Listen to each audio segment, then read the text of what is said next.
Hello, this is Alan Wheeler again, and I'm making a short video. I think I'll call it something like The Deviant Moon discusses 5 principles of the New Age, or something like that. Before I get into that, I've been introducing an item from my altar during each video until I run out of things, I guess.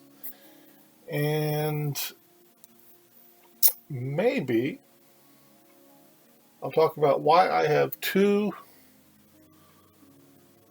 jars of water here.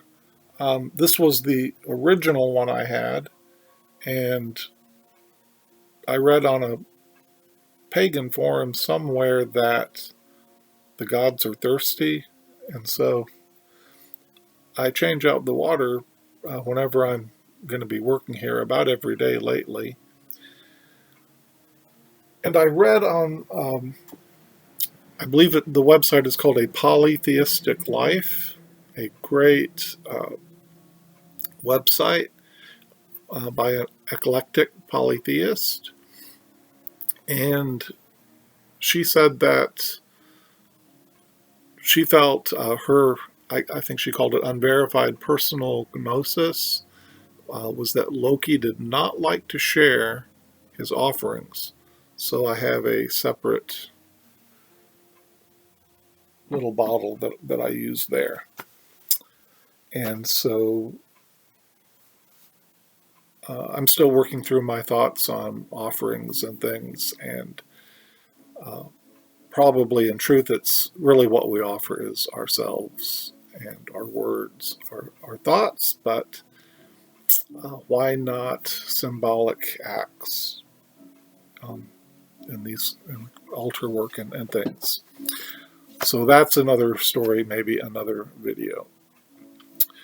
But 5 principles of the New Age. So as I was doing some research online, looking around about what is the clash between people who have been categorized as New Age and those who have been categorized as neo-pagans, what's the strain there? And I read that New Agers, who don't even, most of them identify by that title, which has perhaps been foisted upon us, them,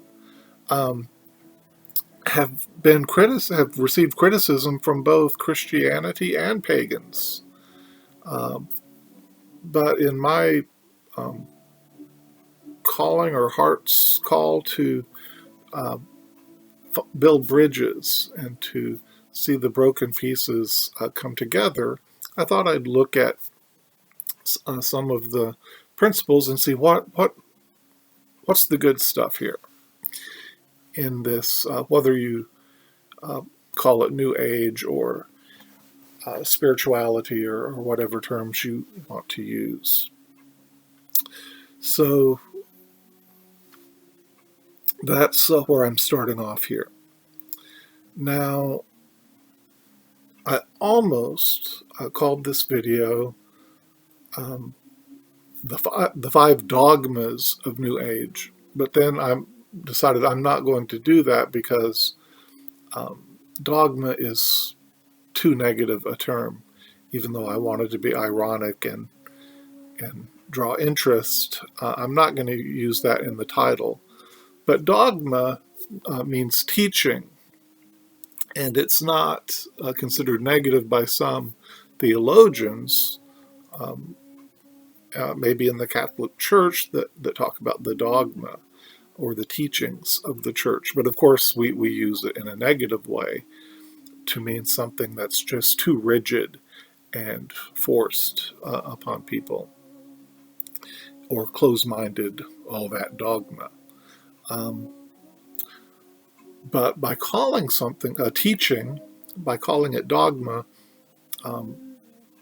if someone were to respond, oh, that's not dogma, that's true, that only shows, the irony is that shows how deep that teaching is within us if we respond that way. But no, of course, that's not dogma.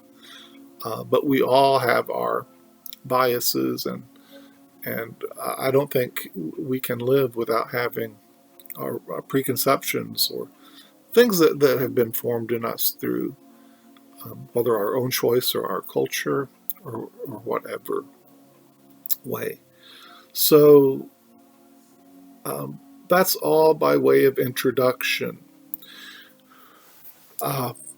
One more introductory thought, that the new spirituality or the new age has been called a movement, but more likely it's a zeitgeist or a spirit of the age, and that many people partake in.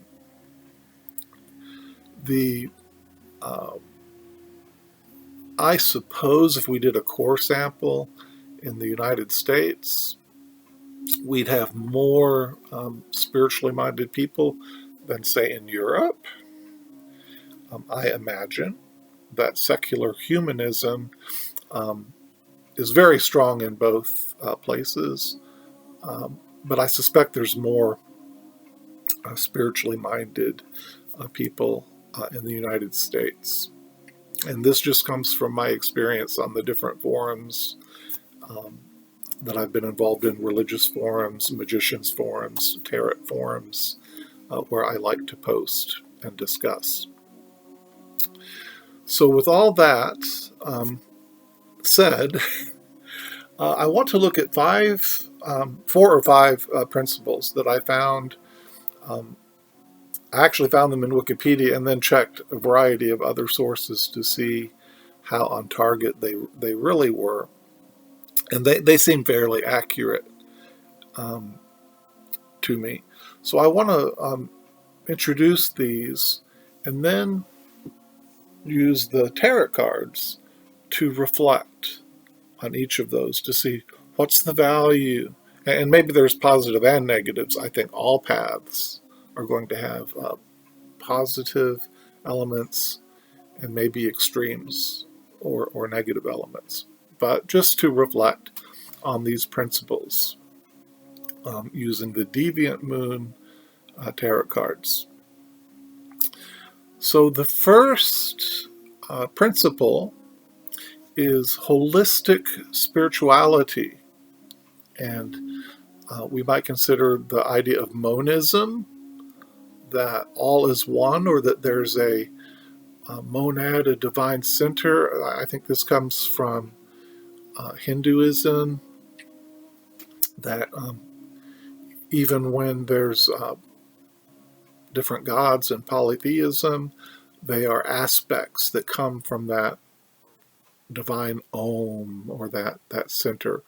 But anyway, that holistic idea that it all works together is one of the principles that seems common throughout the new spirituality or the new age. Number two, the spiritual authority of the self and self-improvement. So the idea that you are in the driver's seat, I am in the driver's seat, is very important to this. And hence, sometimes the New Age or New Spirituality seems highly eclectic, with a lot of diverse elements as the individual might find them fitting or appropriate. Number three, there's a spiritual world. There are spiritual entities, whether angels or masters or deities. Sometimes there's channeling, but sometimes there's just the idea that in meditation we go beyond the body. So we have the mind, body, spirit idea that we see in yoga coming out. Number four, there's an evolutionary vision that, whether we call it the Golden Dawn or the Age of Aquarius, that or human ascension, that there's this vision that we are rising and attaining a greater consciousness, a greater existence.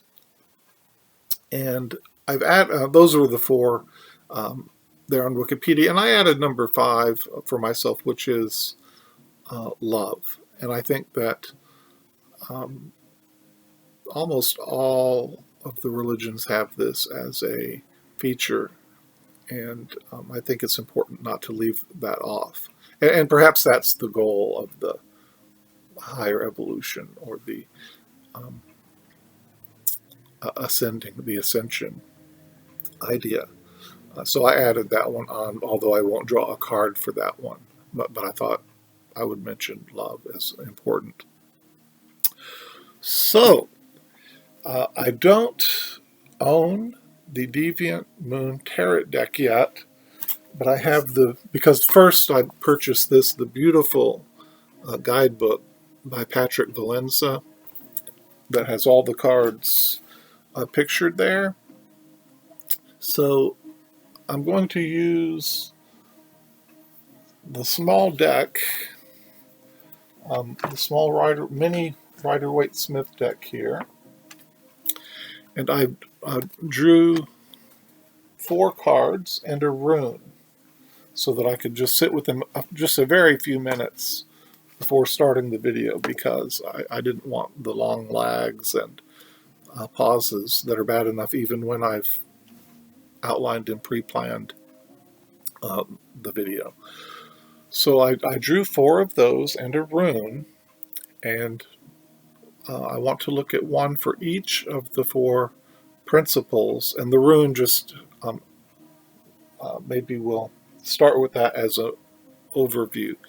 And this is, the rune I drew is Othalan, which can mean ancestral home or heritage, inheritance. And I think it's really appropriate. I know that as I expanded my spirituality, and there's more details about that on my website, the blended path, a blended path. But I think I'm not the only person that has felt a sense of coming home, coming more into myself, a sense of what is right and authentic. And so I think that's a really strong rune to pull for asking these questions. What are these principles? What is the value that, whether we're pagan or Christian or eclectic or New Age or whatever we might call ourselves? But I think in that, in the new spirituality, there's a sense of coming home. So that's a good rune. The first principle was the holistic spirituality. And I drew from the Rider-Waite-Smith, I drew the 3 of coins. Planning, however, to use the Deviant Moon Tarot. So let me open up. And here in the Deviant Moon, you can see 3 figures working away. And it seems to be the creation of a piece of art, as we see in the traditional Rider-Waite-Smith. But look how each is working on the other. And then there's an archway behind, perhaps leading into the spiritual realm, or leading beyond the physical, the earthy realm of the coins or pentacles. So kind of a strange image there, but to me it does show how everything is connected, all is one. And so in this production, all these pieces are interconnected, interrelated, working together there. I think that's a good picture of the holistic spirituality.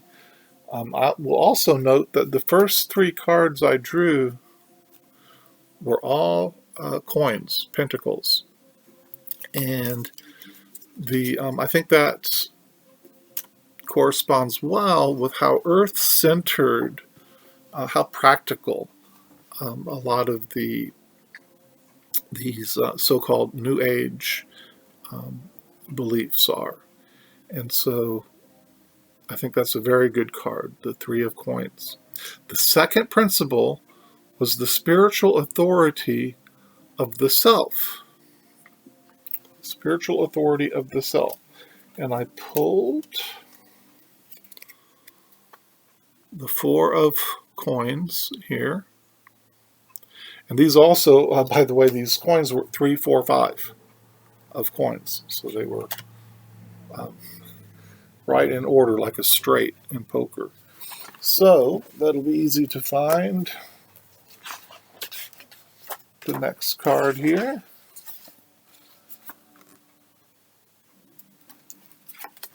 And here we have the Four of Pentacles, and it looks like time is running out. There's the skeletal figure behind, and the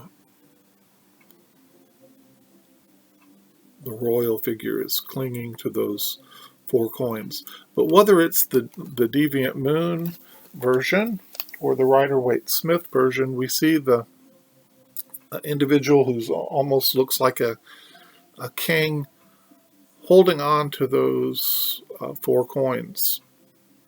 And on the light side or bright side, I think it does show that we are responsible for our own spirituality, that we are in the driver's seat, that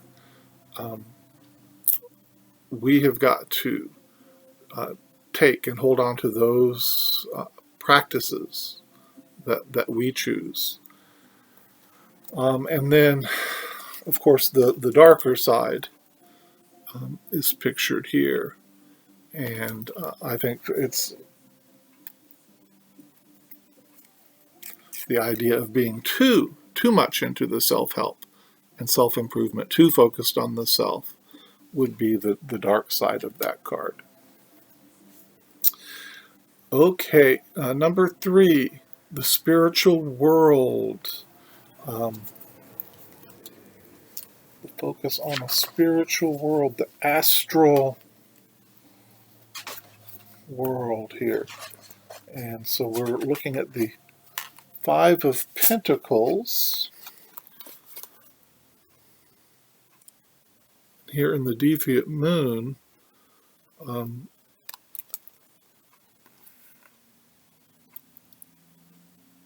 We have the traditional stained glass up here that we see in the Rider-Waite-Smith version.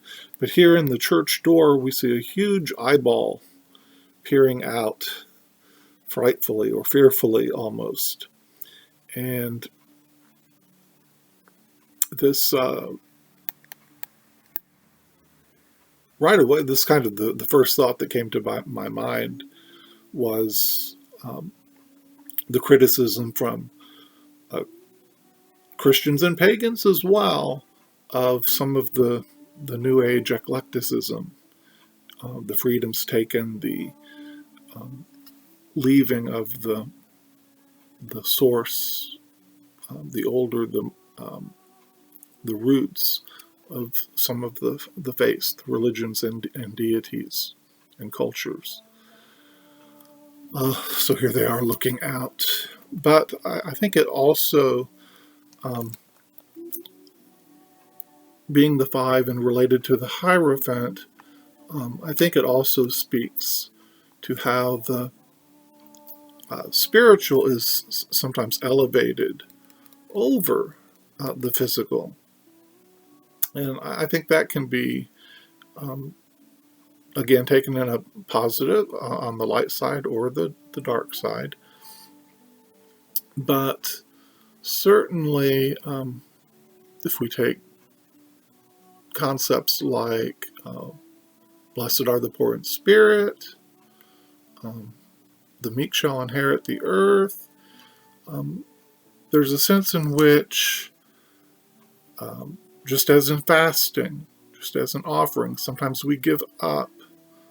We lose something in the physical world in order to gain the spiritual realm, and I think that's visible here in the Five of Coins, and that's, I think it speaks well to that principle that there's a spiritual world, spiritual entities, and these kind of practices going on. Principle number 4 is the evolutionary vision, and the age of Aquarius, and the utopian, the bright future that's coming, hence the name New Age. And the card that I drew was the first card that was not a earth-centered card, not a coins card, and it was the 10 of Swords. Here's the Rider-Waite-Smith. But let's look at the Deviant Moon version of this, and we see a figure in a box like you might see in a magic show, and all these swords are coming in there, and here's the words of Patrick Valenza. 10 swords penetrate a wooden box, piercing the miserable yellow man trapped inside. Although sharp blades stab his flesh, the poor wretch does not bleed from his wounds. His injuries are purely psychological. While the swords pin his thoughts to misfortune, the dreary box squeezes the resolve out of his soul and crushes all inspiration. So, I see in that the end of a cycle, as we see in the traditional card, but we also see that dystopian vision of the future, and the benefit, I think, of the New Age thought is that it takes, it gives a more positive outlook, and the idea that we, in a way, just like in the old Field of Dreams movie, if we build it, they will come. If we believe it, we bring it about. What we focus on, we manifest. So that 10 of Swords warns us that this is the end of those kind of negative words and negative thoughts can bring this kind of ending about. The New Age and